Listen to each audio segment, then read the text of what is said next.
Students, welcome you all once again on your on channel. और साथियों, आज के वीडियो में हम बात करने वाले हैं वैल्यू एडेड कोर्स के तहत चलने वाले अपने paper Indian knowledge system and integral humanism में से कुछ शॉर्ट और लॉन्ग क्वेश्चंस और आंसर्स की, जो एग्जामिनेशन पॉइंट ऑफ व्यू से हमारे लिए बड़े ही इंपॉर्टेंट रहने वाले हैं। तो MA, MSc, MCom, MCA, MBA semester second के वे स्टूडेंट्स जिन्होंने अपने वैल्यू एडेड कोर्स के तहत चयन किया है Indian knowledge system and integral humanism के पेपर का, आज का ये वीडियो उन सभी स्टूडेंट्स के लिए बड़ा ही इंपॉर्टेंट रहने वाला है। साथियों, अगर इस पेपर की हम बात करें तो the whole paper is design in 4 unit. 4 unit के अंदर आपका ये पेपर डिजाइन किया गया है और आज की इस वीडियो में हमने इन चारों यूनिट को शामिल किया है और चारों यूनिट में भी प्रत्येक टॉपिक के हिसाब से आपके कौन-कौन से इंपॉर्टेंट क्वेश्चंस बन सकते हैं, उन सभी का संकलन आज के इस वीडियो के अंदर किया गया है। तो बड़ी ही मेहनत के साथ साथियों इस वीडियो को बनाया गया है, इसीलिए अगर अभी तक आपने अपने इस चैनल एजुनेक्स विजडम को सब्सक्राइब नहीं किया है, तो आप सभी से एक रिक्वेस्ट है कि please do subscribe the channel, ताकि आगे आने वाले इंपॉर्टेंट नोटिफिकेशंस आप तक पहुंचते रहें और यूजफुल कंटेंट आप तक पहुंचते रहें। अब बढ़ते हैं साथियों आगे फर्स्ट यूनिट की तरफ। इस पेपर की अगर फर्स्ट यूनिट की हम बात करें तो वो हमारा इंट्रोडक्शन कराती है इंडियन नॉलेज सिस्टम के साथ में।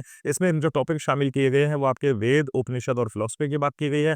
द फोर पुरुषार्थ ऑफ लाइफ की बात की गई है। ट्रिनिटेरियन ट्रेडिशन की बात की गई है। द पर्पस ऑफ नॉलेज है, Indian versus western knowledge tradition है, और टोटलिटी वर्सेज फ्रेगमेंटेड अप्रोच है। तो ये कुछ टॉपिक है जिनके बारे में यूनिट फर्स्ट में बात की गई है। अब इनमें से कौन कौन से इंपॉर्टेंट क्वेश्चन हमारे लिए बन सकते हैं, हम उनकी बात करते हैं। तो सबसे पहला क्वेश्चन जो एग्जामिनेशन पॉइंट ऑफ व्यू से हमारे लिए बड़ा इंपॉर्टेंट हो सकता है वो है, what are Vedas and why they are important in Indian knowledge system. ये वेद क्या है और भारतीय ज्ञान परंपरा की अगर बात करें तो इन वेदों का भारतीय ज्ञान परंपरा में क्या महत्व है। तो the Vedas are the oldest scripture of Indian tradition. Veda जो है भारतीय ज्ञान परंपरा के सबसे प्राचीन ग्रंथ कहे जाते हैं। कंसीडर्ड डिवाइन रिविलेशंस अपौरुषेय, इनको अपौरुषेय माना जाता है और इनको ईश्वरीय ज्ञान माना जाता है, दैवीय ज्ञान माना जाता है। यानी किसी व्यक्ति के द्वारा लिखित हमारे वेदों को नहीं माना जाता है, ये स्वयं देवताओं के द्वारा लिखित माना जाता है, इसीलिए इसे हम ईश्वरीय ज्ञान या दैवीय ज्ञान कहते हैं और भारतीय ज्ञान परंपरा में ये सबसे प्राचीन ग्रंथ माने जाते हैं। इनके अंदर क्या क्या शामिल है, दे कंटेन द हाइम्स, इनके अंदर आपको मंत्र मिल जाएंगे वेदों में, वेदों के अंदर आपको रिचुअल्स यानी उस समय के अनुष्ठान मिल जाएंगे, और वेदों के अंदर आपको दार्शनिक विचारों से अवगत कराया जाता है। They are the foundation of Indian knowledge, culture and spirituality. और वेद को अगर हकीकत में देखा जाए तो भारतीय ज्ञान, भारतीय संस्कृति और भारतीय आध्यात्म का आधार कौन है, हमारे वेद ही है। तो ये पहला क्वेश्चन है जो इंपॉर्टेंट हो सकता है आपके एग्जामिनेशन पॉइंट ऑफ व्यू से। सेकंड क्वेश्चन की अगर हम बात करें तो what are the main teachings of Upanishad, उपनिषदों की मुख्य शिक्षा क्या है। तो the Upanishad teach the unity of atma and the Brahma, ठीक है, अल्टीमेट रियलिटी। तो उपनिषद आपको क्या सिखाते हैं, उपनिषद हमें एकता की शिक्षा देते हैं, आत्मा और परमात्मा के एक होने की शिक्षा देते हैं। आत्मा और परमात्मा की एकता की शिक्षा देने का काम हमें कौन करता है, उपनिषद करता है। They emphasize the inner realization, meditation and the deliberation, ठीक है। अब देखो उपनिषद किस चीज पर प्रेशराइज करते हैं, इनर रियलाइजेशन, कि आपका आत्म साक्षात्कार, आत्मज्ञान, मेडिटेशन, ध्यान और लिबरेशन यानी मोक्ष, ठीक है।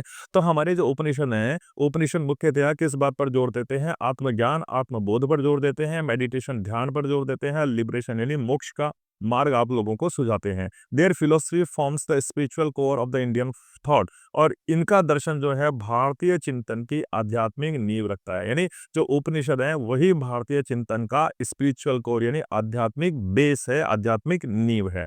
नेक्स्ट क्वेश्चन की बात करें, what are the 6 darshan of Indian philosophy. भारतीय दर्शन के 6 षड दर्शन कौन कौन से हैं, ठीक है, 6 दर्शन कौन कौन से हैं भारतीय के, ठीक है। तो the 6 orthodox schools are, 6 orthodox school, orthodox यानी जो रूढ़िवादी है यानी प्राचीन है जो है ना।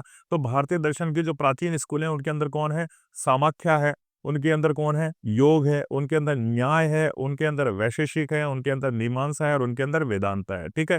तो भारतीय दर्शन की जो 6 स्कूल है या भारतीय दर्शन की जो 6 परंपराएं हैं वो कौन सी है, एक तो सांख्य योग, एक न्याय, एक वैशेषिक, एक मीमांसा और एक वेदांत, आपको ध्यान रखना है। दे एक्सप्लेन, और ये सारी चीजें किस चीज की व्याख्या करती है, रियलिटी यानी वास्तविकता की, लॉजिक यानी तर्क की, एथिक्स यानी आपके आचार व्यवहार, लिबरेशन यानी मोक्ष या मुक्ति, और मेथड्स ऑफ नॉलेज यानी ज्ञान के साधन की व्याख्या ये करती है। तो भारतीय फिलोसफी के अंदर जिन 6 दर्शनों की बात की गई है वो 6 दर्शन कौन से हैं, आपके सांख्य हैं, योग है, न्याय है, वैशेषिक है, मीमांसा है और वेदांता है। ये 6 के 6 दर्शन किस चीज को व्याख्या करते हैं, एक तो रियलिटी यानी वास्तविकता की बात करते हैं, बोला तार्किकता की बात करते हैं, एथिक्स यानी आचार व्यवहार की बात करते हैं, लिबरेशन यानी मोक्ष की बात करते हैं, मेथड्स ऑफ नॉलेज यानी ज्ञान के कौन-कौन से मेथड्स हैं, किन-किन तरीकों से ज्ञान प्राप्त किया जा सकता है, उसकी बात हमारे ये 6 दर्शन करते हैं।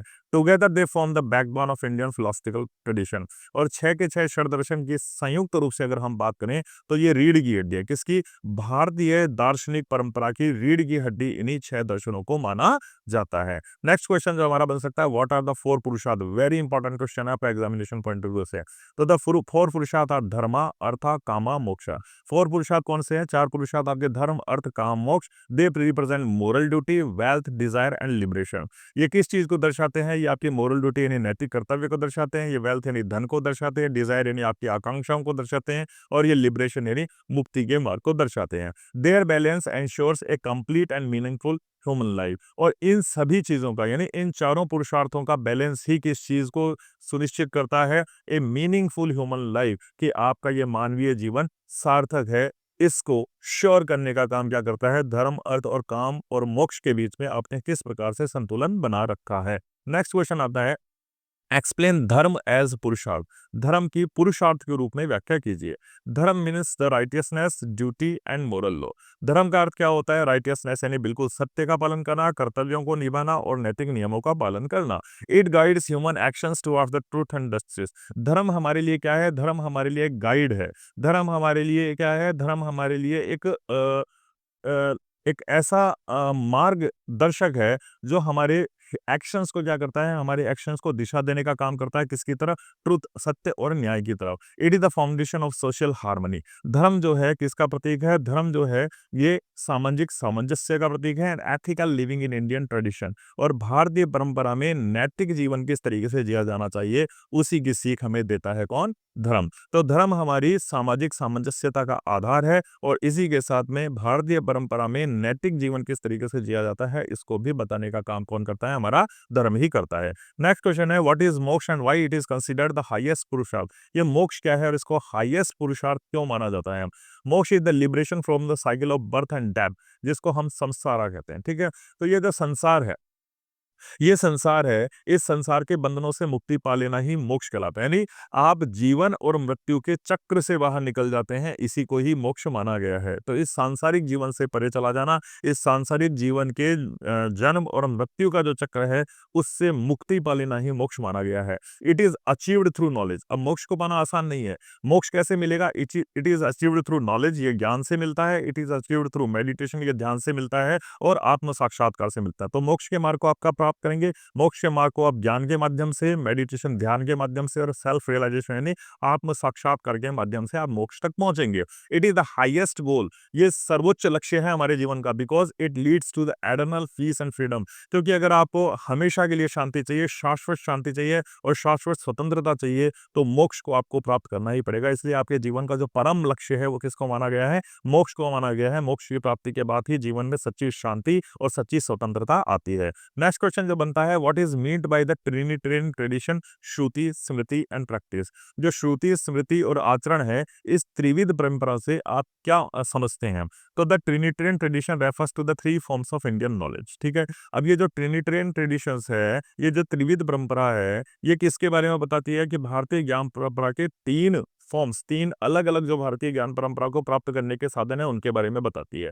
फिर होगा श्रुति, जैसे वेदास और उपनिषद, जिनको सुनकर के समझा जाता था। ठीक है, तो श्रुति यानी वेद और उपनिषद जो है, उनको सुनकर के उनके बारे में ज्ञान प्राप्त किया जाता था। दूसरा स्मृति, शास्त्र, एपिक्स और पुराण, हमारे शास्त्र हो गए, महाकाव्य हो गए, पुराण हो गए, उनको स्मृति के माध्यम से अपने जहन में रखा जाता है। एंड प्रैक्टिस, और तीसरा था जिनको करके किया जाए, जैसे रिचुअल्स हो गए, कस्टम्स हो गए, योगा हो गए। ठीक है, जो हमारे जो भी जितने अनुष्ठान हो गए, कस्टम्स, हमारी जितनी परंपराएं हो गई, यौगिक क्रियाएं हो गई, इन सबको क्या किया जाता है? प्रैक्टिस किया जाता है। तो ट्रिनिटेरियन ट्रेडिशन 3 चीजों की बात करता है। पहली चीज में सुनकर के ज्ञान प्राप्त करना, जैसे वेद और उपनिषद थे, उनका हम सुनकर के ज्ञान प्राप्त करते थे। शास्त्रों को, एपिक्स यानी हमारे बड़े-बड़े महाकाव्यों को, और पुराणों को क्या करा जाता है? स्मृति यानी ध्यान में रखा जाता था, अपनी मेमोरी के अंदर रखा जाता है। प्रैक्टिस और तीसरे प्रकार की चीज जो थी, जो जिसको हम प्रैक्टिस यानी आचरण कहते हैं, तो हमारे रिचुअल्स यानी धार्मिक अनुष्ठान, हमारी परंपराएं, हमारी यौगिक क्रियाएं, ये सभी की सभी क्या होती है? आचरण के द्वारा जीवन में उतारी जाती है। The system preserves knowledge both in text and living tradition. और यह व्यवस्था ज्ञान को ग्रंथों और व्यवहारों दोनों में ही सुरक्षित रखती है, यानी ज्ञान ग्रंथों में भी और ज्ञान व्यवहार में भी सुरक्षित इनके माध्यम से रहा है, इन्हीं ट्रिनिटेरियन ट्रेडिशंस के माध्यम से रहा है। नेक्स्ट आता है how is Shruti different from Smriti. Shruti और स्मृति के बीच में डिफरेंस क्या है, ठीक है। Shruti is eternal revelation considered divine, Vedas and Upanishad. Shruti की अगर हम बात करें तो श्रुति को हम शाश्वत मानते हैं, एटर्नल मानते हैं, और इसको हम दैवीय ज्ञान मानते हैं, यानी ईश्वर के द्वारा प्रकट किया गया ज्ञान मानते हैं, जैसे हमारे वेद हो गए और उपनिषद हो गए। जबकि स्मृति की अगर हम बात करें तो Smriti is remembered tradition written by sages. Smriti को हम क्या मानते हैं, स्मृति को हम ऋषियों के द्वारा लिखी हुई मानते हैं, सेजेस यानी ऋषियों के द्वारा लिखी हुई मानते हैं। ये याद की गई परंपराएं होती है, रिमेंबर्ड परंपराएं होती है, जैसे मनुस्मृति हो गई, रामायण हो गई, महाभारत हो गई, जितने भी महाकाव्य हमारे हो गए, ये क्या है, स्मृति है जो ऋषियों के द्वारा लिखी गई है। तो वेद तो किसके द्वारा लिखे गए हैं, वेद तो लिखे गए हैं किसके द्वारा, स्वयं देवताओं के द्वारा लिखे गए हैं, डिवाइन ट्रेडिशन है। जबकि स्मृति किनके द्वारा लिखी गई है, सेजेस के द्वारा लिखी गई है, जैसे हमारे महाकाव्य मनुस्मृति, रामायण और महाभारत हो गए। और श्रुति की अगर हम बात करें तो has the higher authority than Smriti. ये स्मृति से अधिक इसको क्या माना जाता है, प्रमाणित माना जाता है। स्मृति से ज्यादा वैल्यू किसको दी जाती है, श्रुति को दी जाती है। नेक्स्ट आता है what is the purpose of knowledge in Indian tradition. भारतीय परंपरा में ज्ञान का क्या उद्देश्य माना गया है। The purpose of knowledge is not exploitation but upliftment. ठीक है, भारतीय परंपरा में ज्ञान का उद्देश्य एक्सप्लॉइटेशन यानी शोषण नहीं है, बल्कि अपलिफ्टमेंट यानी आपका उत्थान करना है, आपको आगे की तरफ बढ़ाना है। It aims at self purification. भारतीय परंपरा में ज्ञान क्या है, स्वयं की शुद्धि करना है, एथिकल कंडक्ट आपके द्वारा नैतिक आचरण करना है, एंड वेलफेयर ऑफ सोसाइटी और समाज का कल्याण करना है।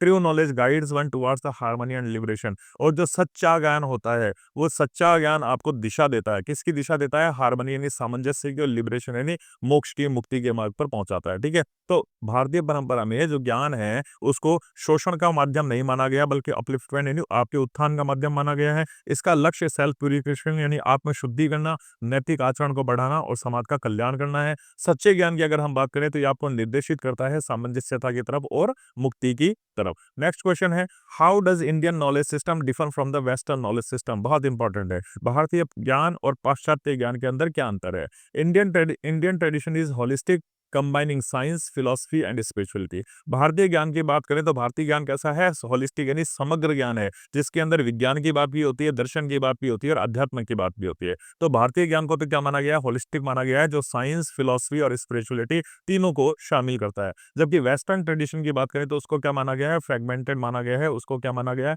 खंडित माना गया है, एंड स्पेशलाइज्ड और विशेषज्ञता के आधार पर माना गया है।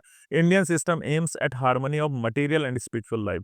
भारतीय ज्ञान जो है उसका लक्ष्य क्या है, सामंजस्यता स्थापित करना, आपके भौतिक और आपके आध्यात्मिक जीवन के बीच में एक हार्मनी स्थापित करना, एक सामंजस्यता स्थापित करना भारतीय ज्ञान परंपरा का उद्देश्य है। जबकि वेस्टर्न सिस्टम की अगर हम बात करें तो mainly focus on the material progress, वो केवल आपके भौतिक विकास को या भौतिक प्रगति को ही बल देता है। तो भारतीय ज्ञान तो मटेरियल प्लस स्पिरिचुअल दोनों को वैल्यू देगा, जबकि आप वेस्टर्न नॉलेज सिस्टम की बात करेंगे तो वो आपकी केवल भौतिक प्रगति पर ही फोकस करता है। नेक्स्ट क्वेश्चन आता है what is meant by the holistic और टोटल अप्रोच। होलिस्टिक यानी समग्र विकास से आपका क्या मतलब होता है। The holistic approach sees life as an the interconnected whole. ठीक है, अगर समग्र विकास की आप बात करते हैं तो समग्र विकास जीवन को किस तरीके से देखता है कि पूरा जीवन इंटरकनेक्टेड है। ठीक है, आपकी चाहे बॉडी हो, चाहे माइंड हो, चाहे सोल हो, चाहे ये समाज हो, सारे के सारे आपस के अंदर तालमेल बनाए हुए हैं, सारे के सारे आपस के अंदर इंटरकनेक्टेड हैं। दे अवॉइड फ्रेगमेंटेशन। ठीक है, अब ये जो होलिस्टिक अप्रोच है ये किसी भी प्रकार के खंडित सिस्टम को क्या करती है, इग्नोर करती है, अवॉइड करने का काम करती है, ये खंडन से बचती है। And promotes balance. और ये जो होलिस्टिक अप्रोच है ये एक बैलेंस यानी संतुलन को क्या करती है, प्रोत्साहित करती है। और Indian philosophy is based on this totality approach. और भारतीय ज्ञान परंपरा या भारतीय दर्शन की अब हम बात करें तो भारतीय दर्शन इसी समग्रता के दृष्टिकोण के ऊपर आधारित है। नेक्स्ट क्वेश्चन जो बनता है what is the fragmented approach to knowledge. ज्ञान का जो खंडित दृष्टिकोण है वो क्या है। The fragmented approach studies subject separately like physics, biology, economics etcetera. अब देखो खंडित ज्ञान क्या होता है कि विषयों को अलग अलग करके पढ़ना, जैसे फिजिक्स अलग हो गई, बायोलॉजी अलग हो गई, इकोनॉमिक्स अलग हो गई। It gives specialisation and depth but ignore unity. ठीक है, अब स्पेशलाइजेशन भी देता है कि आप प्रत्येक विषय को अलग अलग विषय के रूप के अंदर पढ़ रहे हैं, तो ये आपको स्पेशलाइजेशन भी देगा और डेप्थ भी देगा, उस विषय में गहराई भी देगा, लेकिन ये एक चीज को इग्नोर कर देगा, यानी तीनों विषय आपस में किस तरीके से इंटरकनेक्टेड है, उनके अंदर क्या यूनिटी है, उसको ये इग्नोर कर देगा। This approach is common in western tradition. और जो पाश्चात्य ज्ञान की हम बात करें या पाश्चात्य परंपरा की बात करें, तो वहां पर ये परंपरा प्रमुखतया प्रिवेल करती है। नेक्स्ट क्वेश्चन आता है, what is Indian philosophy called, why is Indian philosophy called spiritual and ethical in nature. भारतीय दर्शन को आध्यात्मिक और नैतिक क्यों कहा जाता है? तो Indian philosophy always connects knowledge with the moral values and spirituality. भारतीय दर्शन ज्ञान को सदैव किसके साथ जोड़ता है? मोरल वैल्यूज यानी नैतिकता और अध्यात्म के साथ जोड़ता है। It teaches self control. भारतीय ज्ञान आपको क्या सिखाता है? आत्मनियंत्रण सिखाता है, सामंजस्यता सिखाता है, लिबरेशन यानी मुक्ति के मार्ग के बारे में बताता है। Knowledge without ethics is considered incomplete. क्योंकि भारतीय ज्ञान परंपरा एक बात कहती है, क्या ये बात कहती है कि नॉलेज विदाउट एथिक्स, एक ऐसा ज्ञान जिसके अंदर क्या नहीं है? नैतिक आचरण नहीं है, नैतिकता नहीं है, ऐसे ज्ञान को भारतीय ज्ञान परंपरा में क्या माना गया है? इनकम्प्लीट माना गया है, अपूर्ण माना गया है, अधूरा माना गया है। नेक्स्ट क्वेश्चन बनता है, how is yoga important in Indian knowledge system.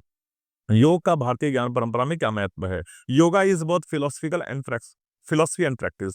अगर योग की हम बात करें तो योग दर्शन भी है, और योग की हम बात करें तो योग प्रैक्टिस यानी साधना भी है, एक आचरण भी है। It emphasise control over body and mind. Yoga किस चीज पर प्रेशराइज करता है भैया? आपका आपके दिमाग पर और आपका आपके शरीर के ऊपर काबू होना चाहिए। लीडिंग टू कंसंट्रेशन, योगा आपको ध्यान की ओर ले जाता है, एकाग्रता की ओर ले जाता है, पीस यानी शांति की ओर ले जाता है, और सेल्फ रियलाइजेशन यानी आत्म साक्षात्कार की ओर ले जाता है। It brings theory and practice in Indian knowledge. और यह भारतीय ज्ञान परंपरा में थियरी यानी सिद्धांत को और व्यवहार, इन दोनों के बीच में सेतु का काम करता है, ब्रिज का काम करता है। ठीक है, तो योग क्या करता है? योग एक तो आपके भारतीय ज्ञान परंपरा में किन किन सिद्धांतों की बात की गई है और व्यावहारिक रूप से उनको कैसे अप्लाई किया जाता है, इन दोनों के बीच में एक ब्रिज का काम करता है। नेक्स्ट क्वेश्चन आता है, what is the relation between individual and society in Indian knowledge system. भारतीय ज्ञान परंपरा में व्यक्ति और समाज, इन दोनों के बीच में क्या संबंध है? In Indian thought the welfare of the individual and society are interdependent. ठीक है, भारतीय चिंतन में व्यक्ति और समाज का कल्याण किससे जुड़ा हुआ है? इंटरडिपेंडेंट यानी एक दूसरे से जुड़ा हुआ है। Personal knowledge must lead to the social harmony.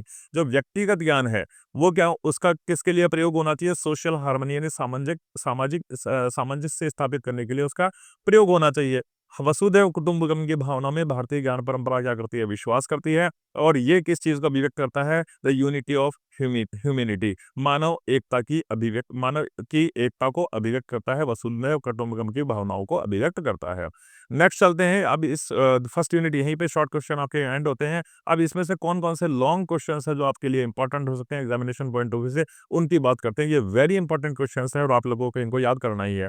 पहला क्वेश्चन जो इसमें से बनता है, discuss the importance of Vedas and Upanishad in Indian knowledge system. भारतीय ज्ञान परंपरा में वेद और उपनिषद के महत्व पर चर्चा कीजिए। ठीक है, नेक्स्ट क्वेश्चन आपका बनता है, explain the six system of Indian philosophy, shad darshan and their contribution to Indian knowledge. छह दर्शन कौन कौन से हैं भारतीय दर्शन शास्त्र की अगर बात करें, और ज्ञान में उनका क्या योगदान है, उसके बारे में भी डिस्कशन करिए। व्हाट आर द फोर पुरुषार्थ, बहुत इंपॉर्टेंट है, फोर पुरुषार्थ की बात की गई है। चार पुरुषार्थ कौन कौन से हैं और भारत मानव के जीवन में उनका क्या महत्व है, इसको भी अभिव्यक्त कीजिए। और चौथा और इंपॉर्टेंट क्वेश्चन जो आप लोगों के लिए बनता है, compare the Indian and western knowledge tradition, how the holistic approach of Indian different from the fragmented approach of the west. भारतीय और पाश्चात्य ज्ञान परंपराओं की तुलना कीजिए और भारत का समग्र दृष्टिकोण पश्चिमी खंडित दृष्टिकोण से किस प्रकार से भिन्न है, इन सब की बात कीजिए। तो ये जो चार क्वेश्चन है, these are very important from examination point of view, आपको ये पढ़ करके जाने ही जाने हैं। इसका मैं पीडीएफ आपको जो है अपने टेलीग्राम चैनल पे अपलोड कर दूंगा, वहां से आप इसका डाउनलोड कर लीजिएगा, आपको नोट्स इन चारों क्वेश्चन के वहां पर मिल जाएंगे। चलते हैं आगे, बढ़ते हैं यूनिट सेकंड की तरफ। यूनिट सेकंड की अगर हम बात करें तो फिर पंडित दीनदयाल उपाध्याय, उनके जीवन और उनके विचारों की बात की गई है, उनकी बायोग्राफी है, उनका विजन है भारतीय समस्याओं को लेकर के, भारतीयता क्या होती है उसकी व्याख्या पंडित दीनदयाल ने करी है। The need of philosophy in politics, राजनीति में दर्शन की क्यों जरूरत होती है, और दीनदयाल उपाध्याय ने भारत को किस तरीके से पुनर्निर्माण में अपना योगदान दिया, और भारतीय जो विचार है उनकी वास्तविकता क्या है उसके बारे में बात यूनिट सेकंड में की गई है। तो वन बाय वन हम हर एक टॉपिक को देखते हुए आगे बढ़ते हैं। आगे बढ़े उससे पहले यदि अभी तक आपने अपने इस चैनल एजुनेक्स विजडम को सब्सक्राइब नहीं किया तो आप सभी से एक रिक्वेस्ट है कि please do subscribe the channel. यही वो चैनल है जो आपके यूजफुल कंटेंट आपको हमेशा से प्रोवाइड कराता रहेगा और आगे भी इसी तरीके से प्रोवाइड कराता रहेगा। तो आप सबसे छोटी सी रिक्वेस्ट है कि आप अपने इस चैनल को सब्सक्राइब कर लें ताकि आगे आने वाले यूजफुल कंटेंट्स आप लोगों तक पहुंचते रहें। यूनिट सेकंड में से जो पहला क्वेश्चन आपके लिए बन सकता है, हु वाज पंडित दीनदयाल उपाध्याय। ये दीनदयाल उपाध्याय साहब कौन थे? तो Pandit Deendayal Upadhyaya was a nationalist thinker. ये एक राष्ट्रीयवादी चिंतक से, फिलोसफर एक दार्शनिक थे और पॉलिटिकल लीडर एक राजनीतिक नेता भी थे। He was one of the founding members of भारतीय जनसंघ। भारतीय जनसंघ के ये क्या थे? भारतीय जनसंघ के संस्थापकों में से ये एक थे। इज रिमेंबर्ड और इनको याद किया जाता है for his philosophy and integral humanism. इनके दर्शन के लिए और इनके एकात्म मानववाद के लिए पंडित दीनदयाल उपाध्याय को याद किया जाता है। नेक्स्ट क्वेश्चन बनता है, what is the central idea of integral humanism. Central idea, एकात्म मानववाद का केंद्रीय विचार क्या है? ठीक है, तो इंटीग्रल ह्यूमनिज्म का मतलब क्या होता है? Integral humanism emphasises the balance in the development of body, mind, intellect and the soul. देखो, जो एकात्म मानववाद की अगर हम बात करते हैं तो एकात्म मानववाद जोर देता है, किस चीज पर जोर देता है? संतुलन पर जोर देता है, संतुलित विकास पर जोर देता है। ठीक है, संतुलित विकास पर जोर देता है। किसका संतुलित विकास? भैया आपकी बॉडी, आपकी माइंड, आपकी बौद्धिकता, है ना, और आपकी सोल और आपकी आत्मा का एक संतुलित क्या होना चाहिए? विकास होना चाहिए। इसी पर जोर देता है हमारा कौन? एकात्म मानववाद। It provides a holistic framework for solving the India social, economical and political problems. ठीक है, अब ये एकात्म मानववाद है, ये आपको क्या देता है? एक होलिस्टिक फ्रेमवर्क फॉर सॉलिस्टिक, एक समग्र क्या देता है आपको? तंत्र देता है, एक समग्र दृष्टि देता है कि भारत की सामाजिक, आर्थिक और राजनीतिक समस्याओं को किस तरीके से सुलझाया जा सकता है। इसका समग्र दृष्टि प्रदान करने का काम आपको कौन करता है? यही इंटीग्रल ह्यूमनिज्म करता है। नेक्स्ट क्वेश्चन आता है, what vision of Pandit Deendayal Upadhyaya have for solving the India's problem. कौन सा विजन दिया था पंडित दीनदयाल उपाध्याय ने भारतीय समस्याओं को सॉल्यूशंस के लिए? He believed that Indian problems could not be solved by blindly imitating the west. देखो, पंडित दीनदयाल उपाध्याय का मानना था कि भारतीय जो समस्याएं हैं उनका समाधान हम केवल पश्चिमी क्या नहीं कर सकते? पश्चिम के अंधानुकरण करके, ब्लाइंडली इमिटेशन यानी अंधानुकरण कर करके हम भारतीय समस्याओं का अंत नहीं कर सकते हैं। इंस्टेड इसकी बजाय solution must be based on Indian cultural values and tradition. अगर आपके भारतीय समस्याओं का अंत करना है तो पश्चिम की ओर मत देखो, पश्चिम का अंधानुकरण नहीं करो, बल्कि क्या करो? हमारा सॉल्यूशन बेस्ड होना चाहिए किसके ऊपर? भारतीय संस्कृति के ऊपर, भारतीय मूल्यों के ऊपर और भारतीय परंपराओं के ऊपर। केवल भारतीय तरीकों से ही भारतीय समस्याओं का सॉल्यूशन किया जा सकता है, ऐसा पंडित दीनदयाल उपाध्याय ने कहा। नेक्स्ट क्वेश्चन बनता है, how did Deendayal Upadhyaya interpret the concept of Indianness. Deendayal Upadhyaya ने भारतीयता की व्याख्या कैसे की है? He interpret Indianness as living according to the Indian culture, traditions and values. देखो, इंडियनेस यानी भारतीयता किसको कहा है पंडित दीनदयाल ने? अगर आप भारतीय संस्कृति के हिसाब से जीते हो, भारतीय परंपरा के हिसाब से जीते हो और भारतीय मूल्यों के हिसाब से जीते हो, तो इसी को पंडित दीनदयाल उपाध्याय ने क्या कहा है? भारतीयता कहा है। फॉर हिम, पंडित दीनदयाल उपाध्याय के लिए true progress mean preserving the cultural roots while adapting to the modern needs. देखो, पंडित दीनदयाल ने क्या कहा? भैया वास्तविक आपकी प्रगति कौन सी है? वास्तविक प्रगति आपकी वही है जब आप मॉडर्न नीड्स यानी आधुनिक आवश्यकताओं को पूर्ण करने के साथ साथ अपनी जड़ों को अपनी संस्कृति में बचाए रखते हो। यानी आपकी जड़ें अपनी संस्कृति में ही रहे और आप आधुनिकता की ओर भी बढ़े। यानी अपनी संस्कृति को आप ना भूलें, अपनी परंपराओं को आप ना भूलें, अपने रीति रिवाजों को आप ना भूलें और आधुनिकता की और अपने रीति रिवाजों, अपनी संस्कृति के थ्रू ही बढ़ें। तो उसी को ही हमारे पंडित दीनदयाल उपाध्याय ने क्या माना है? ट्रू प्रोग्रेस यानी सच्ची प्रगति माना है। नेक्स्ट क्वेश्चन बनता है, why did Deendayal Upadhyaya stress the need of philosophy in politics. Deendayal Upadhyaya ने राजनीति में दर्शन की आवश्यकता पर बल क्यों दिया है? He argued that politics without philosophy become selfish and corrupt. क्योंकि पंडित दीनदयाल उपाध्याय का मानना था कि अगर पॉलिटिक्स के अंदर फिलोसफी को शामिल नहीं किया गया तो पॉलिटिक्स पूरी तरीके से स्वार्थपरक हो जाएगी और पॉलिटिक्स पूरी तरीके से भ्रष्ट हो जाएगी। Philosophy in politics ensures ethical governance and service to a society. हमारे पंडित दीनदयाल उपाध्याय का मानना था कि अगर फिलोसफी का इनकॉर्पोरेशन कर दिया जाता है हमारी पॉलिटिक्स के अंदर, यानी राजनीति के अंदर हमारे दर्शन का समावेश कर दिया जाता है, तो सुनिश्चितता हो जाती है। किस तरीके की सुनिश्चितता हो जाती है? कि भैया गवर्नमेंट जो होगी कैसा होगा? एथिकल गवर्नेंस होगा, एक नैतिक शासन होगा and service to the society, समाज की सेवा करने वाली सरकार बनेगी। इसीलिए हमारे पंडित दीनदयाल उपाध्याय राजनीति के अंदर क्या शामिल करना चाहते थे? दर्शन को शामिल करना चाहते थे। Next, what role did Pandit Deendayal Upadhyaya play in rebuilding India. Bharat के पुनर्निर्माण में पंडित दीनदयाल उपाध्याय का क्या योगदान था या क्या भूमिका थी? He worked for the upliftment of the villages, self reliance and national unity. ठीक है, पंडित दीनदयाल उपाध्याय ने काम करा और किसके लिए काम किया? अपलिफ्टमेंट ऑफ विलेजेस यानी गांवों के उत्थानों के लिए काम किया, सेल्फ रिलायंस आत्मनिर्भरता के लिए काम किया और राष्ट्रीय एकता और अखंडता के लिए उन्होंने काम किया। His ideas shape the vision of an India based on the cultural values and Indian harmony. उनके विचारों ने भारतीयता और सामाजिक सामंजस्य पर आधारित भारतीय परिकल्पना को आकार दिया। ठीक है, तो जो पंडित दीनदयाल के विचार थे ना, उनके आइडियाज थे, shape the vision of an India based on culture and values and social harmony, कि किस तरीके से भारतीय और सामाजिक सामंजस्य पे आधारित होकर के एक संपूर्ण भारत को बनाया जा सकता है। में अपना महत्वपूर्ण योगदान दिया था किसने? पंडित दीनदयाल उपाध्याय ने। नेक्स्ट क्वेश्चन बनता है, what is meant by originality of Indian ideology according to the Upadhyaya? Upadhyaya के अनुसार भारतीय विचारधारा में मौलिकता से क्या आशय है, ओरिजिनलिटी से क्या आशय है? ही believed Indian ideology was unique because it is combined spirituality, culture and practical life. देखो, भारतीय विचारधारा के बारे में हमारे पंडित दीनदयाल उपाध्याय का मानना था कि इंडियन आइडियोलॉजी वाज यूनिक। भारतीय विचारधारा कैसी है? यूनिक है, सबसे स्पष्ट है, सबसे ज्यादा मौलिक है। क्यों? क्योंकि इसके अंदर कंबाइंड किया गया अध्यात्म को, संस्कृति को और आपका जो व्यवहारिक जीवन है, इन सब का कॉम्बिनेशन किसके अंदर किया गया है? हमारी भारतीय विचारधारा के अंदर किया गया है। It offered an alternative model for development compare to the western materialism. और भारतीय जो विचारधारा है हम, ठीक है, वो पाश्चात्य भौतिकतावाद के मुकाबले विकास का एक वैकल्पिक मॉडल आपके सामने प्रस्तुत करते हैं। यानी ऐसा नहीं है कि पश्चिम का अंधानुकरण करके हम क्या कर लें? पश्चिम के भौतिकतावाद का अनुसरण कर लें, जबकि वो कहते हैं कि भारत का एक अलग वैकल्पिक मॉडल है जिसके अंदर स्पिरिचुअलिटी, आध्यात्म, संस्कृति और आपके आचरण के साथ में जीवन को कैसे जिया जा सकता है, उसके ऊपर जोर दिया गया है। नेक्स्ट क्वेश्चन है, what does integral humanism say about the individual and society? एकात्म मानववाद व्यक्ति और समाज के बारे में क्या बातें कहता है? तो Ekatma Manavvad in integral humanism emphasizes that the welfare of an individual and society are interdependent. Ekatma Manavvad ये कहता है कि भैया, अगर किसी व्यक्ति को अपना स्वयं का विकास करना है या फिर सोसाइटी का विकास करना है, तो ये दोनों क्या है? इंटरडिपेंडेंट है। यदि व्यक्ति का विकास होगा तो समाज का विकास होगा, समाज का विकास होगा तो व्यक्ति का विकास होगा। तो कल्याण के लिए हमें व्यक्ति और समाज दोनों का ही विकास करना पड़ेगा, क्योंकि दोनों का ही विकास क्या है? इंटरडिपेंडेंट है। Neither can progress in isolation. ना तो व्यक्ति समाज के बिना प्रोग्रेस करता है, ना ही समाज व्यक्ति के बिना प्रोग्रेस कर सकता है। Both must grow together in harmony. व्यक्ति और समाज दोनों को ही सामंजस्य स्थापित करके एक साथ आगे बढ़ना पड़ेगा, तभी सही मायने में हमारा विकास होगा। ये कौन कहता है? इंटीग्रल ह्यूमनिज्म, एकात्म मानववाद कहता है। नेक्स्ट क्वेश्चन आता है, how did Deendayal Upadhyaya view western ideologies like capitalism and communism? Deendayal Upadhyaya ने पूंजीवाद और साम्यवाद जैसी पाश्चात्य विचारधाराओं को कैसे देखा है? ही रिजेक्टेड बोथ। उन्होंने कम्युनिज्म और कैपिटलिज्म दोनों को ही क्या कर दिया था भैया? रिजेक्ट कर दिया था। क्यों? As capitalism focus only on the wealth and communism ignores the individuality.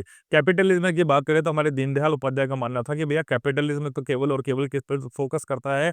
आपके वेल्थ पे फोकस करता है। और कम्युनिज्म किस चीज को इग्नोर कर देता है? इंडिविजुअलिज्म, यानी एक व्यक्ति की व्यक्तिगत स्वतंत्रता को इग्नोर कर देता है। ही प्रोपोज्ड इंटीग्रल ह्यूमनिज्म। इसीलिए हमारे पंडित दीनदयाल ने किस चीज को प्रेरित किया, किस चीज को प्रोत्साहित किया? एकात्म मानववाद को प्रोत्साहित किया, क्योंकि इसके अंदर क्या दिया गया है? एक बैलेंस्ड स्थापित किया गया है, एक संतुलन स्थापित किया गया है। इसी विकल्प के तौर पर हमारे इंटीग्रल ह्यूमनिज्म को पंडित दीनदयाल ने दिया था। नेक्स्ट क्वेश्चन आता है, why is Deendayal Upadhyaya considered a national thinker? एक राष्ट्रीय चिंतक क्यों माना जाता है दीनदयाल उपाध्याय को? Because his ideas were rooted in Indian culture, traditions and welfare of the common people. राष्ट्रीय चिंतक इसलिए माना जाता है क्योंकि भैया, जो भी विचार हमारे पंडित दीनदयाल उपाध्याय जी ने दिए थे, उनके विचारों की मूल जड़ कहाँ पर थी, किस पर आधारित थे? वो भारतीय संस्कृति पर, भारतीय परंपराओं पर and welfare for the common people, और जन कल्याण की भावना पर उनके सारे के सारे विचार जो थे वो आधारित थे।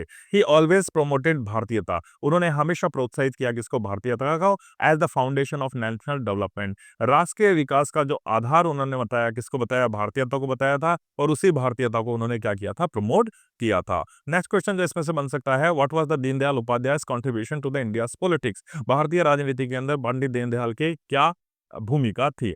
ही प्लेड ए की रोल इन भारतीय जनसंघ। भारतीय जनसंघ में उन्होंने क्या करा था? एक महत्वपूर्ण भूमिका को निभाया था, giving it an ideological base. और भारतीय जनसंघ को उन्होंने एक वैचारिक आधार प्रदान किया था। His thoughts later influence the growth of the Bharatiya Jana Sangh. और उन्हीं के विचारों का परिणाम था कि भारतीय जनसंघ आगे की तरफ विकसित हुआ, आगे की तरफ बढ़ पड़ा और भारतीय जनता पार्टी स्थापित हुई। नेक्स्ट है, how did Deendayal Upadhyaya emphasises self reliance, जिसको स्वावलंबन कहते हैं। किस तरीके से पंडित दीनदयाल ने आत्मनिर्भरता पर बल दिया था। ही believed Indian must be self reliant in economy, agriculture and defence.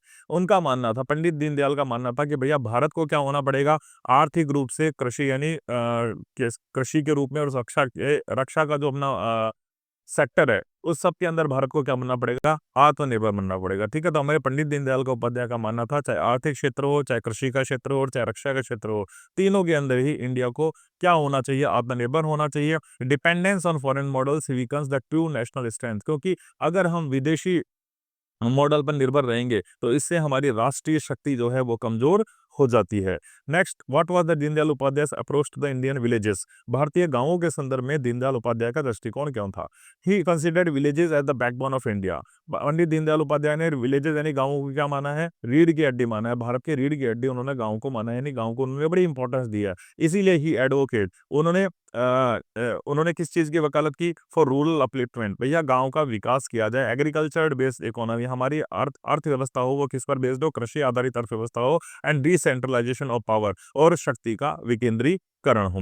Next आता है, how did Deendayal Upadhyaya connect politics with culture, राजनीति को संस्कृति के साथ किस तरीके से पंडित दीनदयाल उपाध्याय ने जोड़ा है। He argued that politics without culture roots becomes shallow, उन्होंने कहा है भैया पॉलिटिक्स विदाउट कल्चर, ऐसी राजनीति जिसके अंदर संस्कृति का समावेश नहीं हो, ऐसी राजनीति बड़ी ही शैलो है, बड़ी ही छिछली है। He integrated cultural values with governance for a truly Indian polity, उन्होंने शासन के अंदर क्या करा, उन्होंने शासन को सांस्कृतिक मूल्य से जोड़ा और और वास्तविक भारतीय मॉडल की राजनीति को उन्होंने प्रस्तुत करने का काम किया। नेक्स्ट क्वेश्चन आता है, why is Pandit Deendayal Upadhyaya remembered today, आज पंडित दीनदयाल उपाध्याय को क्यों याद किया जाता है। He is remembered for his philosophy of integral humanism, Pandit Deendayal Upadhyaya को क्यों याद किया जाता है, क्योंकि भैया उन्होंने एक दर्शन दिया था, और कहीं का दर्शन दिया था, इंटीग्रल ह्यूमनिज्म का दर्शन दिया था, एकात्म मानववाद का दर्शन दिया था, इसीलिए पंडित दीनदयाल उपाध्याय को आज भी याद किया जाता है। Vision for Indian problems and dedication to the national building, उन्होंने क्या करा था, उन्होंने राष्ट्र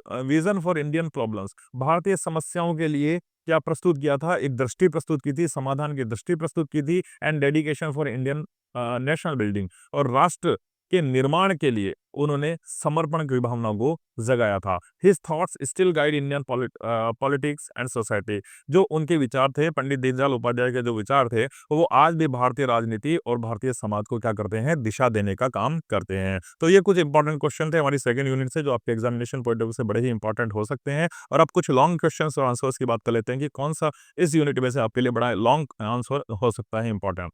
ये है पहला, explain the philosophy of integral humanism, बहुत इंपॉर्टेंट क्वेश्चन है एग्जामिनेशन पॉइंट ऑफ व्यू से, कि एकात्म मानववाद के दर्शन की व्याख्या कीजिए, and how did Pandit Deendayal Upadhyaya use it to solve India's problem, और किस तरीके से पंडित दीनदयाल उपाध्याय ने भारतीय समस्याओं के समाधान में इस एकात्म मानववाद का प्रयोग किया था।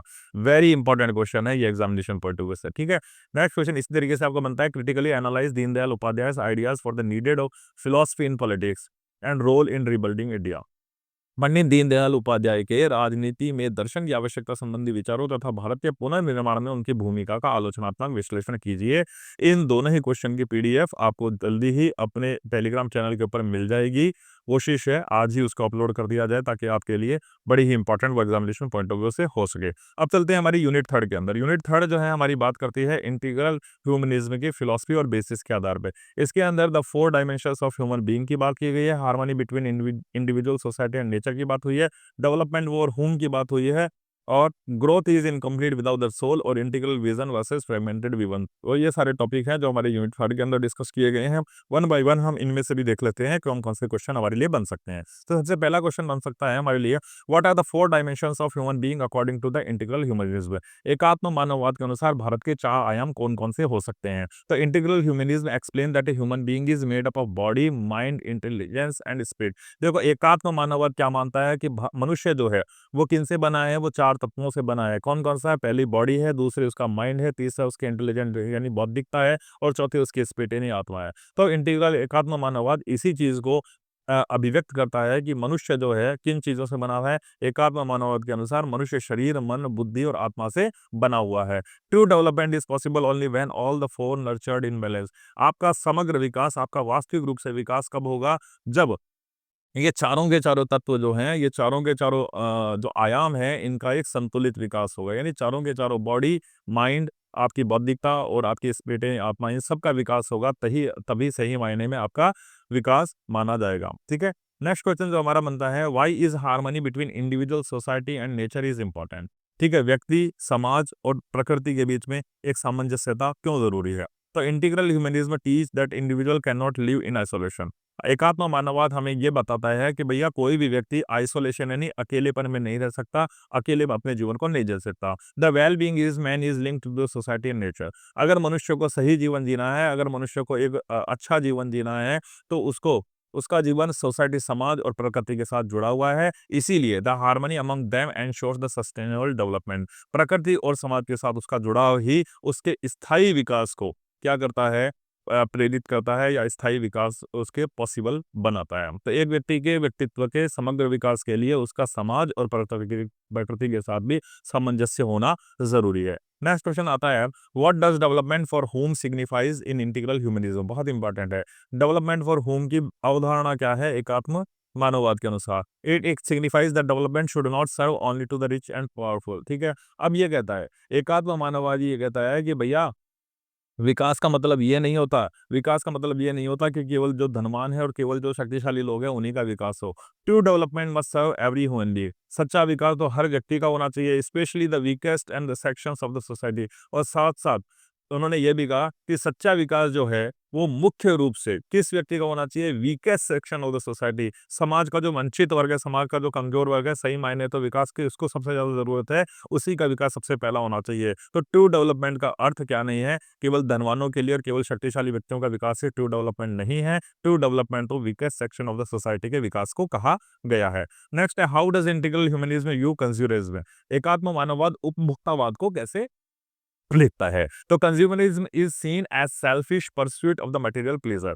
उपभोक्तावाद को क्या बताया गया है? उपभोक्तावाद को स्वार्थी भौतिक सुख की खोज माना जाता है। उपभोक्तावाद यानी कंज्यूमरिज्म को सेल्फिश यानी स्वार्थी pursuit of the material pleasure, भौतिक सुख की प्राप्ति का साधन माना जाता है। It creates inequality and moral decline. और जब ये उपभोक्तावाद आ जाता है तो ये किसको जन्म देता है? इनइक्वलिटी, असमानता को जन्म देता है और नैतिक रूप से पतन को जन्म देता है। इंस्टेड इसकी बजाय इंटीग्रल ह्यूमनिज्म जो है हमारा, ठीक है, तो उपभोक्तावाद को तो नकार रहा है। उपभोक्तावाद किसको जन्म देता है? उपभोक्तावाद को भैया असमानता और मोरल डिक्लाइन नैतिक पतन को जन्म देता है। ये पूरी तरीके से स्वार्थ की अवधारणा के ऊपर क्या है? बेस्ड है और भौतिक सुख के ऊपर बेस्ड है। जबकि इंटीग्रल ह्यूमनिज्म की अगर हम बात करें, एकात्म मानववाद की यदि हम बात करें, तो एकात्म मानववाद जोर देता है सर्विस यानी सेवा पर एंड कलेक्टिव वेलफेयर यानी समग्र कल्याण पर, सभी व्यक्तियों के कल्याण पर हमारा इंटीग्रल ह्यूमनिज्म फोकस करता है। नेक्स्ट क्वेश्चन आता है, why is service considered superior to the consumerism? सेवा को उपभोक्तावाद से श्रेष्ठ क्यों माना गया है? Service uplifts both the individual and the society by promoting compassion and the responsibility. जो सेवा होती है वो करुणा और उत्तरदायित्व को बढ़ाकर व्यक्ति और समाज दोनों का उत्थान करती है। ठीक है, तो सेवा क्या करती है? अपलिफ्ट करती है, उत्थान करती है, एक व्यक्ति का भी और समाज का भी। किस तरीके से? प्रमोटिंग कंपैशन एंड रिस्पांसिबिलिटी, एक उत्तरदायित्व की भावना को बढ़ाएगी और करुणा की भावना को बढ़ाएगी। इस तरीके से वो समाज और व्यक्ति दोनों का उत्थान करती है सेवा। It leads to harmony and long term happiness.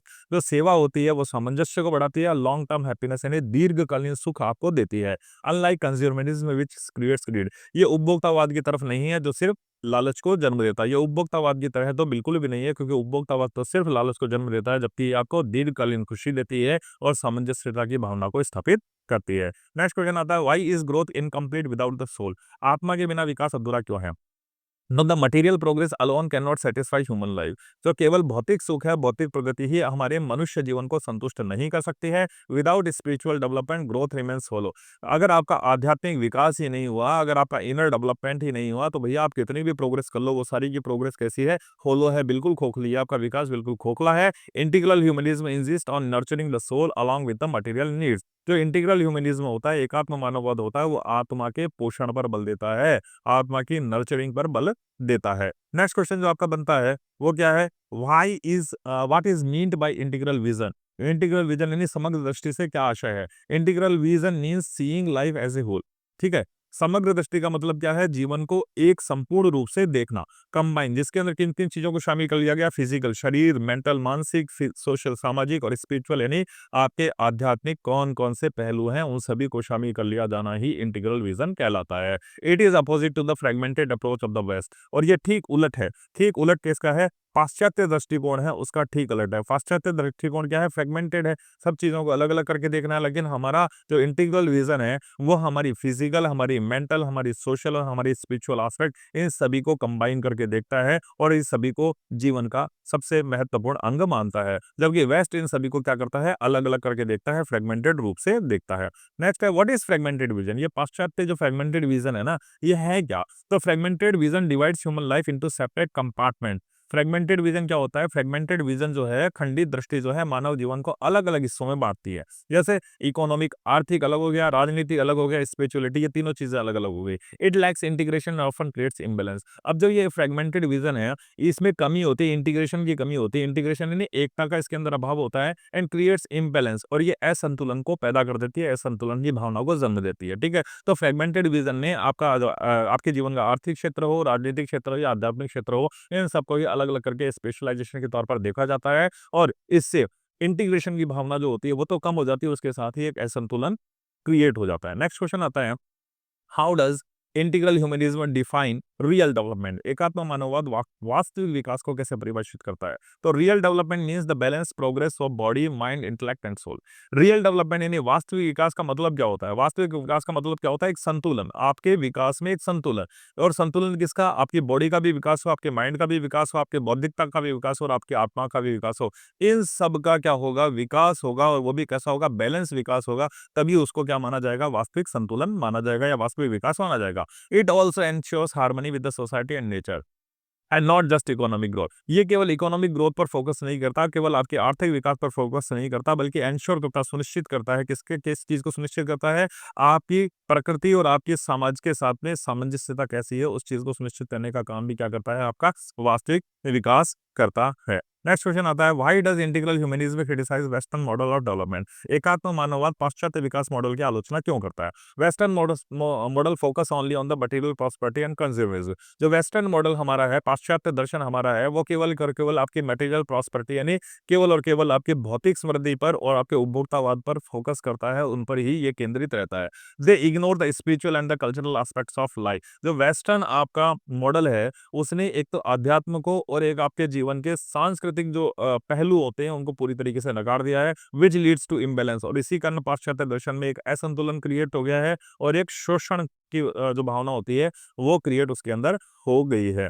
Next question आता है how does integral humanism connect individual and society? एकात्म मानववाद व्यक्ति और समाज को कैसे जोड़ता है? It teaches that the welfare of individual and society are interdependent. ठीक है, इंटीग्रल ह्यूमनिज्म यानी एकात्म मानववाद आपको क्या कहता है कि भैया welfare of the individual and society are interdependent, कि कोई व्यक्ति और समाज, इन दोनों का जो विकास है ना, एक दूसरे के ऊपर निर्भर है, इंटरकनेक्टेड है, ये दोनों एक दूसरे से। नीदर कैन प्रोग्रेस अलोन, अकेला कोई भी ना तो समाज प्रोग्रेस करता है, ना ही कोई व्यक्ति प्रोग्रेस कर सकता है। Both must grow together in harmony, दोनों को ही सामंजस्यता स्थापित करके एक दूसरे के साथ में प्रोग्रेस करना पड़ेगा। नेक्स्ट क्वेश्चन आता है what is the role of spirituality in integral humanism? यदि हम एकात्म मानववाद की बात करें तो इसमें अध्यात्म का क्या रोल है, अध्यात्म की क्या भूमिका है? Spirituality provides the moral direction in strength. देखो स्पिरिचुअलिटी क्या करती है, अध्यात्म क्या करता है आपको? अध्यात्म एक तो आपको मोरल डायरेक्शन यानी नैतिक दिशा देता है और इनर स्ट्रेंथ यानी आंतरिक शक्ति देता है। इट एंश्योर्स, ये सुनिश्चित करता है that material progress is guided by the ethics and human values. ये सुनिश्चित करता है कि जो आपकी मटेरियल प्रोग्रेस है, जो भौतिक आपकी विकास है, वो guided guided by the ethics and the human values, वो मानवीय मूल्यों और नैतिकता के द्वारा निर्देशित किया जाता है। नेक्स्ट क्वेश्चन आता है how does integral humanism balance tradition and modernity? एकात्म मानववाद परंपरा और आधुनिकता में संतुलन कैसे करता है? It accepts modern science and progress but insist they must be rooted in cultural values. ये एक्सेप्ट, ये स्वीकार करता है आधुनिक विज्ञान और प्रगति की सेवा को, ये स्वीकार करता है। They must be rooted in cultural values. ठीक है, इंटीग्रल ह्यूमनिज्म क्या कहता है? भैया आप आधुनिक विज्ञान और आधुनिक प्रोग्रेस को करो करो, लेकिन आपकी जड़ें कहाँ होनी चाहिए? कल्चरल वैल्यूज, आपकी सांस्कृतिक मूल्यों के अंदर आपकी जड़ें होनी चाहिए। लिए आपके सांस्कृतिक मूल्यों को ये बड़ा ही आवश्यक मानता है। This balance preserve identity while allowing development. और यही संतुलन जो होता है आपकी पहचान को बचाकर विकास की अनुमति आपको देता है। यानी आपको अपने सांस्कृतिक मूल्यों को नहीं भूलना है, अपनी सांस्कृतिक जड़ों को नहीं छोड़ना है। नेक्स्ट क्वेश्चन आता है, why is integral humanism called holistic approach? एकात्म मानववाद को समग्र दर्शन क्यों कहा जाता है? Because it is integrates material, mental, social and spiritual dimensions of life. क्योंकि यह जीवन के भौतिक, मानसिक, सामाजिक और आध्यात्मिक पहलुओं के बारे में बात करता है, या आध्यात्मिक पहलुओं को ये आपस में जोड़ता है। It does not separate them but treats them as interconnected parts of human existence. ये इन्हें अलग अलग नहीं बल्कि मानव अस्तित्व के परस्पर जुड़े हुए अंगों के रूप में देखता है। तो इंटीग्रल ह्यूमनिज्म क्या करता है? आपके भौतिक, आपके मानसिक, आपके सामाजिक और आपके आध्यात्मिक पहलुओं को एक साथ जोड़ता है। ये केवल उनको अलग अलग नहीं करता, ये उनको अलग अलग नहीं करता, लेकिन उन सबको मनुष्य जीवन के इंटरकनेक्टेड पार्ट्स मानता है, आपस में जुड़े हुए पहलू मानता है। नेक्स्ट क्वेश्चन जो इसमें से बन सकता है कि how is integral humanism relevant in today's world? आज की दुनिया में एकात्म मानववाद की प्रासंगिकता क्या है? In today's age of consumerism and imbalance, आज का जो ये उपभोक्तावाद और इम्बैलेंस की बात का अगर हम करते हैं, असंतुलन की बात करते हैं, तो integral humanism provides a framework for sustainable, ethical, harmonious development. तो आज के उपभोक्तावाद और असंतुलन के युग में हमारा एकात्म मानववाद स्थायी, नैतिक और सामंजस्यपूर्ण विकास का ढांचा प्रदान करता है। यह भौतिक और आध्यात्मिक कल्याण दोनों को सुनिश्चित करता है। आगे बढ़ते हैं, तो ये कुछ शॉर्ट क्वेश्चन थे। आगे बढ़ते हैं कुछ लॉन्ग क्वेश्चंस की तरफ कि कौन कौन से लॉन्ग क्वेश्चंस हमारे इस यूनिट में से हो सकते हैं। तो सबसे पहला क्वेश्चन जो आपका इस यूनिट में से बन सकता है, जो एग्जामिनेशन पॉइंट ऑफ व्यू से आपके लिए बड़ा इंपॉर्टेंट है, कि explain the 4 dimensions of human being according to integral humanism. एकात्म मानववाद के अकॉर्डिंग मनुष्य के 4 जो आयाम है अलग अलग, वो कौन से हैं, and their importance in balance development, और एक संतुलित विकास के अंदर उनका महत्व क्या क्या हो सकता है। ठीक है। नेक्स्ट क्वेश्चन है, discuss the concept of harmony between individual, social and nature in integral humanism. एकात्म मानववाद में किस तरीके से एक सामंजस्यता की बात की गई है आपके व्यक्तिगत, सामाजिक और प्रकृति के बीच में, and how it is relevant in today's world, और आज के समय में इसकी क्या प्रासंगिकता है। तीसरा क्वेश्चन जो इंपॉर्टेंट इसमें से बनता है, critically analyse the difference between the integral vision and fragmented vision. एक तो आपका समग्र दृष्टिकोण होता है और एक आपका खंडित दृष्टिकोण होता है, इसके बीच में क्या तो अंतर है, and why does integral humanism emphasise holistic growth. और आपका जो इंटीग्रल ह्यूमनिज्म है, जो एकात्म मानववाद है, वो होलिस्टिक ग्रोथ यानी समग्र विकास की बात क्यों करता है। तो ये कुछ बड़े क्वेश्चन है जो इस यूनिट में से आपके लिए बन सकते हैं, एग्जामिनेशन पॉइंट ऑफ व्यू से आपके बड़े इंपॉर्टेंट हो सकते हैं। इनका पीडीएफ आपके चैनल टेलीग्राम चैनल पर अपलोड कर दिया जाएगा, वहां से आप इसका डाउनलोड कर सकते हैं। नेक्स्ट यूनिट यानी लास्ट यूनिट की तरफ हम बढ़ते हैं। तो लास्ट यूनिट जो हमारी इस पेपर की है, वो डील करती है Indian culture and value education से। इंडियन कल्चर और वैल्यू एजुकेशन से डील करती है, जिसमें definition and characteristic of culture है, पर्पस ऑफ एजुकेशन है, from gurukul tradition to the modern education की बात की गई है, इंटरन वैल्यूज एंड एजुकेशन की बात की गई है, restoration of Indian elements in education की बात की गई है, and the relationship of culture and character building की बात इसमें की गई है। तो वन बाय वन हम इसमें से क्वेश्चन देख लेते हैं, टॉपिक के हिसाब से कौन कौन से बन सकते हैं। सबसे पहला और इंपॉर्टेंट क्वेश्चन है, कल्चर क्या है? Culture is the way of life of a society including beliefs, values, customs and knowledge. ठीक है। संस्कृति, कल्चर क्या है? Way of life of a society including beliefs, values. ठीक है। आपके जीवन, संस्कृति समाज की एक जीवन शैली है। ठीक है। Way of life of a society समाज की एक जीवन शैली है, जिसमें विश्वास, मूल्य, परंपराएं और ज्ञान शामिल है। यह मानव व्यवहार को आकार देती है और समुदाय को पहचान देती है। तो इट शेप्स ह्यूमन बिहेवियर, यानी मानव व्यवहार को भी आकार देती है, and provides identity to the community. किसी समुदाय को ये उसकी आइडेंटिटी प्रोवाइड कराती है, पहचान देने का काम करती है। कौन? कल्चर। नेक्स्ट क्वेश्चन आता है, what are the main characteristics of Indian culture? Indian culture की यानी भारतीय संस्कृति की प्रमुख विशेषताएं क्या है?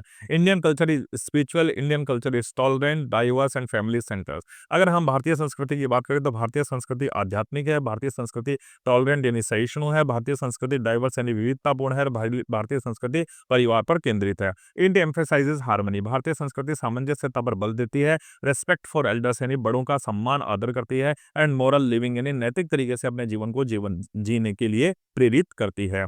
नेक्स्ट क्वेश्चन होता है, what is the purpose of education in Indian tradition? भारतीय परंपरा की आप बात करें तो भारतीय परंपरा के अकॉर्डिंग एजुकेशन यानी शिक्षा का क्या उद्देश्य है? The purpose of education is not just knowledge but wisdom and good behaviour. हमारी भारतीय संस्कृति ये मानती है कि भैया एजुकेशन का मतलब सिर्फ और सिर्फ ज्ञान प्राप्त करना ही नहीं है।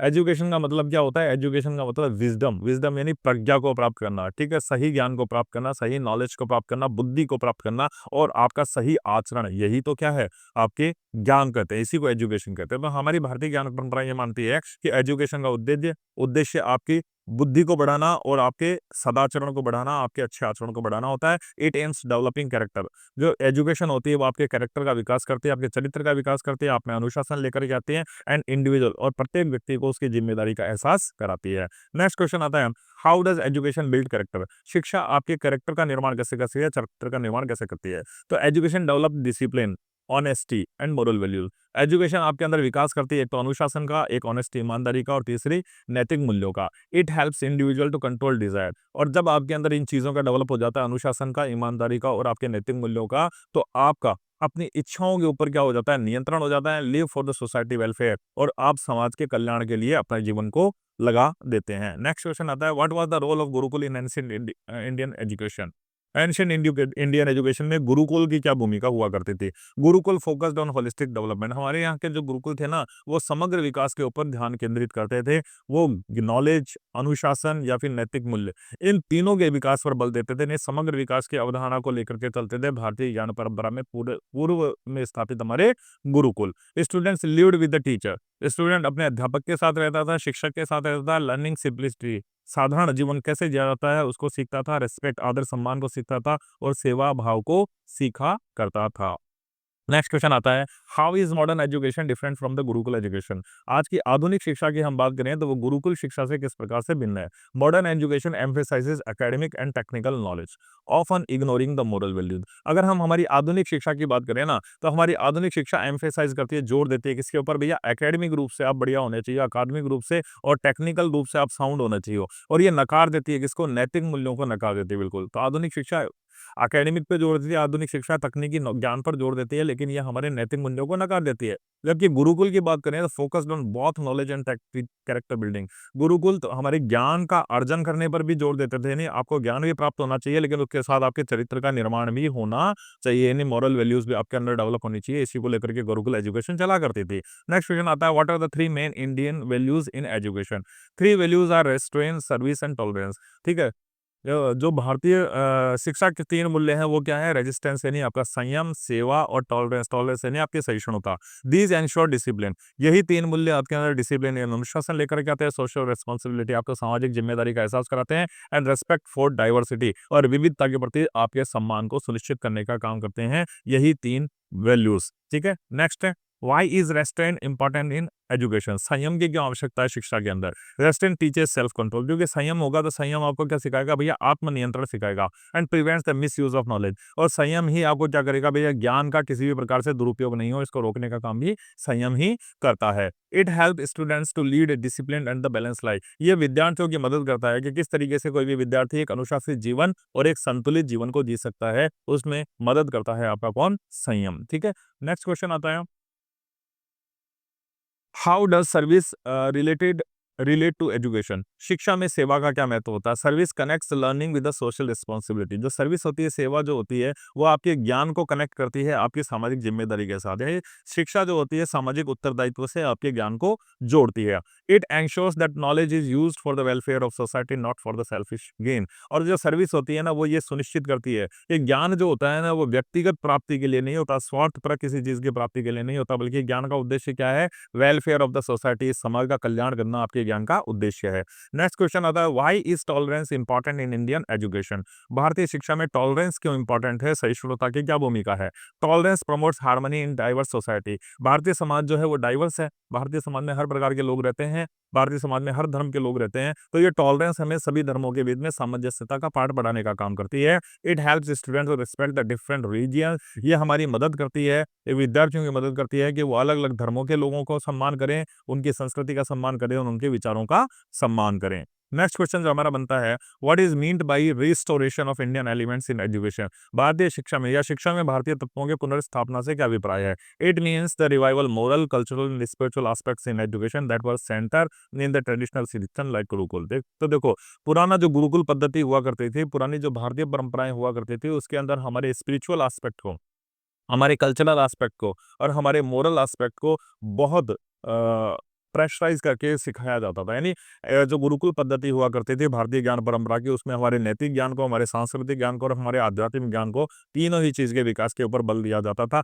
तो आज उसी के रिवाइवल की जरूरत है, आज उसी के स्थापना की हमें वर्तमान के एजुकेशन सिस्टम में जरूरत है। नेक्स्ट क्वेश्चन आता है, how does culture influence education? संस्कृति आपकी शिक्षा को कैसे प्रभावित करती है? Culture give values, tradition and moral codes to education. Culture जो होती है, संस्कृति जो होती है, वो मूल्य, परंपराएं और नैतिक आचार संहिता आपको प्रदान करती है। It ensures that education is not only imparts knowledge. Culture जो होती है आपको बताती है कि शिक्षा का मतलब केवल ज्ञान देना ही नहीं है, बट ऑल्सो प्रिजर्व आइडेंटिटी। शिक्षा आपकी पहचान भी बनाती है। नेक्स्ट क्वेश्चन आता है, what is relationship between culture and character building? संस्कृति और चरित्र निर्माण का आपस के अंदर क्या संबंध है? Culture shapes habit. कल्चर आपकी क्या बनाती है भैया? आदतें बनाती है। कल्चर से ही आप में अनुशासन आता है। कल्चर ही आपके व्यवहार को सुनिश्चित काम करने का काम करती है। When education is rooted in culture, जिस दिन आपकी शिक्षा आपकी कल्चर पर आधारित होगी, आपकी संस्कृति पर आधारित होगी, it automatically leads to the strong character building. उसी दिन स्वतः ही क्या हो जाएगा? आपका चरित्र निर्माण सुदृढ़ होता चला जाएगा। तो आपकी कल्चर जो होती है, जिस दिन आपकी शिक्षा के अंदर शामिल हो जाएगी, यानी आपकी शिक्षा यदि आपकी कल्चर संस्कृति के आधार पर दी जाने लगेगी, उसी दिन से आपका चरित्र निर्माण स्वतः ही सुदृढ़ हो जाएगा। नेक्स्ट क्वेश्चन आता है, how can modern education incorporate Indian cultural values? आधुनिक शिक्षा भारतीय सांस्कृतिक मूल्यों को कैसे अपना सकती है? Bye including moral education, yoga, respect for diversity and lesson from Indian tradition, modern education can integrate cultural values. जो आधुनिक शिक्षा है उसके अंदर हम कल्चरल वैल्यूज को किस तरीके से स्थापित कर सकते हैं? मोरल एजुकेशन दो, ठीक है, नैतिक शिक्षा देकर, योग को शिक्षा देकर, रेस्पेक्ट फॉर डाइवर्सिटी नहीं, विविधता का सम्मान कर कर, and lesson from Indian tradition, भारतीय परंपराओं के जो पाठ हैं उनको शामिल करके आधुनिक शिक्षा के अंदर हम सांस्कृतिक मूल्यों को समावेशित कर सकते हैं, यानी सांस्कृतिक मूल्यों को इंटीग्रेट आधुनिक शिक्षा में किया जा सकता है। नेक्स्ट क्वेश्चन आता है, why is the value education important in nation building? राष्ट्र निर्माण में मूल्य शिक्षा आपकी क्यों आवश्यक हो जाती है? तो मूल्य शिक्षा जो होती है जिम्मेदार, नैतिक और अनुशासित नागरिक बनाती है। ऐसे नागरिक समाज में सकारात्मक योगदान देते हैं और राष्ट्रीय एकता को सुदृढ़ करते हैं। तो वैल्यू एजुकेशन क्या करती है? रिस्पॉन्सिबल, एथिकल और डिसिप्लिन से चीजों में होती है। तो वैल्यू एजुकेशन क्या करती है? जो मूल्य शिक्षा होती है, वैल्यू बेस्ड शिक्षा होती है, वो एक जिम्मेदार, वो एक नैतिक रूप से सुदृढ़ और वो एक अनुशासित नागरिक के निर्माण करती है। और ऐसे नागरिक जो होते हैं वो समाज में सकारात्मक रूप से अपने योगदान को देते हैं, राष्ट्र की एकता और अखंडता को मजबूत करने का वो काम करते हैं। तो ये कुछ शॉर्ट क्वेश्चन और आंसर थे इस यूनिट में से। अब देख लेते हैं लॉन्ग आंसर कौन कौन से इसमें से बन सकते हैं, जो और ही इंपॉर्टेंट आपके एग्जामिनेशन पॉइंट ऑफ व्यू से है। सबसे पहला लॉन्ग आंसर है, define culture and explain the main characteristic of Indian culture. संस्कृति क्या होती है और भारतीय संस्कृति की मुख्य विशेषताएं क्या है? How does it influence human life and society? भारतीय संस्कृति किस तरीके से मनुष्य जीवन को और समाज को प्रभावित करती है? वेरी इंपॉर्टेंट क्वेश्चन है ये, ठीक है, ध्यान रखना है आप। नेक्स्ट है, discuss the purpose of education in Indian tradition. भारतीय परंपरा के अंदर शिक्षा का उद्देश्य क्या है? And how does it aim in knowledge, wisdom, behaviour and character building? और भारतीय शिक्षा प्रज्ञा, आचरण, चरित्र निर्माण की ओर कैसे केंद्रित हो सकती है? नेक्स्ट क्वेश्चन है, explain the journey of Indian education from gurukul to tradition to the modern education. Gurukul की शिक्षा पद्धति से लेकर के आधुनिक शिक्षा पद्धति तक किस तरीके से बदलाव हुए भारतीय संस्कृति के अंदर, भारतीय शिक्षा में, उनके बारे में व्याख्या कर दीजिए। And how can Indian values Indian values like restraint, service and tolerance be restored in the today's system? किस तरीके से आज की शिक्षा प्रणाली में संयम, सेवा और सहिष्णुता जैसे भारतीय मूल्यों को पुनर्विस्थापित किया जा सकता है? इन चीज के बारे में बताइए, ठीक है। तो ये कुछ इंपॉर्टेंट क्वेश्चन है जो हमारे इस यूनिट में से बन सकते हैं आप सब लोगों के लिए। तो उम्मीद करता हूँ कि आपके पूरे के पूरा पेपर समझ में आ गया होगा। वेरी इंपॉर्टेंट जो क्वेश्चंस हो सकते हैं उन सभी क्वेश्चंस को आज के इस वीडियो के अंदर समावेशित कर दिया गया है। और इसकी पीडीएफ भी आपको अपने टेलीग्राम चैनल पर जल्दी ही अपलोड कर दी जाएगी, तो आप वहां से इसको डाउनलोड कर सकते हैं। देखने के लिए आप सभी का बहुत बहुत धन्यवाद। लाइक करिए, शेयर करिए, सब्सक्राइब जरूर करिएगा। आपका यही मोटिवेशन है जो हमें मिलेगा, तो हम इसी तरीके के कंटेंट्स आपको हमेशा प्रोवाइड कराते रहेंगे। कमेंट करके जरूर बताइएगा कि आपको ये वीडियो कैसा लगा और नेक्स्ट वीडियो आपको किस टॉपिक पर चाहिए। जल्दी ही मिलते हैं आपसे नेक्स्ट वीडियो में, तब तक के लिए bye, take care, see you.